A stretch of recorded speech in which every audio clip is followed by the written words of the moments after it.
Good morning children पिलाने आज आम गृहपालित पशु मानकर नाम शिखा इंग्राजी रे तांको कौन कहते। ओके आपण मैंने समस्ते जानी कि गृहपालित पशु पुणी जंगल रोकवा पशु मानक इंग्राजी रे आमे केमिति कहि थाउ आमे प्रैक्टिस करबा। आस आमे पढ़िया एटा को आमे को कहूचे cow, this is goat, this is buffalo, dog, camel, horse, cat, donkey, sheep, ox।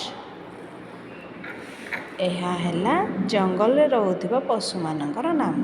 एमान को वाइल्ड एनिमल कहती। वाइल्ड एनिमल मानकर नाम है this is lion, elephant, monkey, zebra, tiger, rhinoceros, fox, deer, bear, giraffe। Okay पिला माने मु आशा करुच्ची तुम मैंने इंग्लिश रे पशु मानकर नाम गृहपालित पशु पुणी जंगल रोकवा पशु मानकर नाम शिखिब।